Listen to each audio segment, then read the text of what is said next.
A queen amongst imbeciles. Einat Wilf chimes in on the whole Israel-Palestine conflict. I'm so excited to hear what she has to say. I'm Tall the Traveling Clat, your favorite Zionist prince. Let's take a look. So, we seem to all agree that anti-Semitism is bad.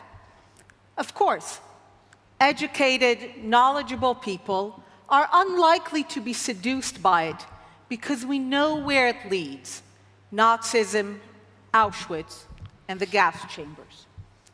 But anti-Zionism does not appear to be in the same category. It appears to be good. We heard here that it is about supporting Palestinians, about fighting for human rights. Educated, knowledgeable, well-meaning people might support it. But the anti-Semitism we all acknowledge as bad, when it started, looked nothing like where it led. In fact, when you compare the beginnings of anti-Semitism with anti-Zionism, the similarities are striking.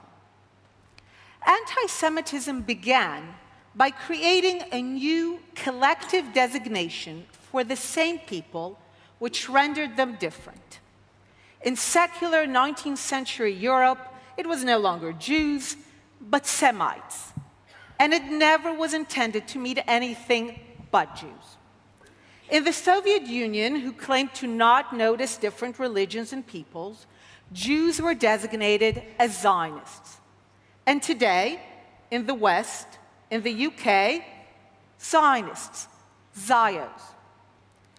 The designation is then described as having essential, immutable, loathsome qualities. In Christian Europe, we were Christ killers. To the Nazis, we were an impure race. To the Soviets, we were capitalists and imperialists.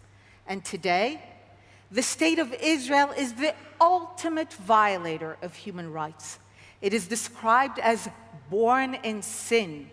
It is guilty by its very nature of the crimes of racism, apartheid, ethnic cleansing, Nazism, genocide. The designation of the group and ascribing of essential evil qualities is always given the aura of rationality and respectability by relying on the greatest source of authority of a given era: religion in pre-modern times, science in the modern era, human rights in our own. The aura of the greatest authority is necessary because the collective transformation of the Jews into a loathsome other requires that one be willing to twist reality, if not outright ignore it. It is only by appealing to the authority of religious doctrine that all Jews living in the 12th century could be collectively designated as the killers of Christ over 1,000 years earlier. It is only by appealing to the authority of a perverted science that the very Jews who contributed to European society could suddenly be considered as endangering its racial purity. And it is only by appealing to a perverted version of human rights that Zionism and Israel could be designated as its greatest violators. It is only by perverting the idea of human rights that those who were actually ethnically cleansed from every part of the Arab world could be accused of ethnic cleansing. It is only through this sort of perversion that the people who repeatedly said yes to partitioning the land into a Jewish state and a Palestinian state could be described as those who stand in the way of a two-state solution. And it is only through this perversion that in an age when the idea of the nation is still tied for almost all states to the idea of a common history, language, ethnicity, and remnants of religion, Israel is singled out as uniquely deviant. But why go to all that effort to single out a group and distort reality? Because we humans have a primal need for scapegoats. And for whatever reason, my people have been the designated scapegoats for so many and for so long. For medieval Christianity, we stood between a brutish and nasty world and salvation. For Germany, for Europe, we stood between them and glory. For Stalin, we stood in the way of communist utopia. And today, why bother fighting colonialism and its aftermath? Easier to designate Zionists as colonialists and blame them. Why do the hard work of fighting racism in its many manifestations across all societies? Easier to designate Zionism as racism and apartheid and blame it. Why acknowledge the tremendous difficulties of living up to the ideals of human rights? Designate Zionism in Israel as its greatest violators and blame them. But the problem with human scapegoats is that unlike ancient animal ones, humans might resist their sacrifice a bit more. And we can't have that happen, can we? So action must be taken to reduce their resistance. How? Strip them of their defenses. Push them to the margins. Step by step, take away that which protects them. But it must be done gradually. Anti-Semitism did not start by stripping Jews of their citizenship, confiscating their assets, and pushing them into ghettos. It started by slowly pushing Jews out of the positions they were able to attain after several decades of European emancipation. It operated by making it more and more difficult for Jews to feel comfortable in European society. Anti-Semitism also lured Jews into dropping their defenses, preventing them from organizing against the coming danger, telling them that if they were the good kind of Jew, for example, in Germany, those who fought for Germany in World War I, they would be spared. They were not. Note how anti-Zionism operates now. Its main targets are the two places where Jews have organized most effectively for their defense: the State of Israel and the pro-Israel lobby in the US. The legitimacy of both is relentlessly and uniquely questioned. Jews, now designated as Zionists, are increasingly pushed out of certain spaces. Jewish students in the US are slowly pulling out of universities known for their virulent anti-Zionism. Liberal activist Jews are finding they are increasingly unwelcome in progressive circles. Jews here in Britain are finding they can no longer be in the Labour Party, their traditional political home, wondering if they might one day have to leave the country altogether. Anti-Zionism also lures Jews to give up their defenses. We heard it here. Why don't we all live together in a single state? Yes, we know that nowhere in the Arab world have Jews ever been treated as equals and were violently ethnically cleansed when they dared raise their heads.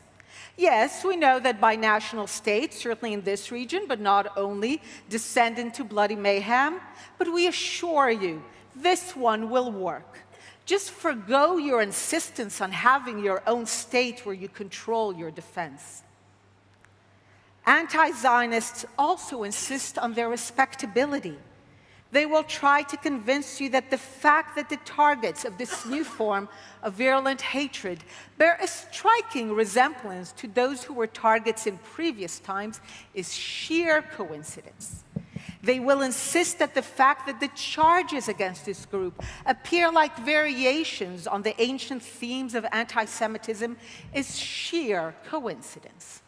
They might even convince you they are fighting anti-Semitism, but the old, easy-to-identify kind, which we already know is bad. And this is where it all comes together. In the past, waves of Jew hatred and anti-Semitism did not arise from something that those who were hated actually did. It arose from a crisis in the society of those doing the hating. And in an age of crisis, especially a crisis of identity, when we're no longer sure who we are, what we stand for, we desperately need certainties. And there are few greater certainties in this world than that the Jews did it. And so the Zionists are designated as a collective group. which happens to coincide with the group previously known as Semites and Jews. They are then ascribed the most loathsome qualities of our time by appealing to the great authority of our era, and then they are slowly subject to a process designed to strip them of the means of resisting their ultimate role as scapegoats for the crisis of the era. And when that process would be complete, the scapegoat could finally be sacrificed in the vain hope that in doing so, a better world would emerge. It never does. And this is why the topic of this debate is not just another topic.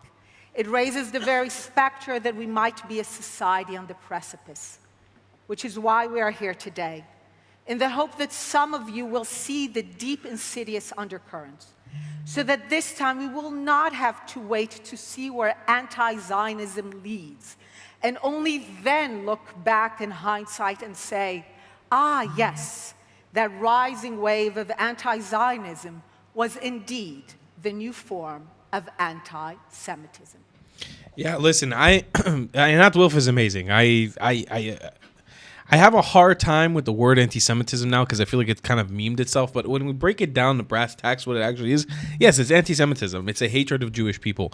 And it's not the hatred of Arabs because they're Semites also, or Ethiopians because they're Semites also. Yes, these people come from a Semitic origin, but that anti-Semitic hatred is reserved specifically for the Jewish people. For the Jewish people. And now, the reality is that we deal with today on a day-to-day basis in Israel.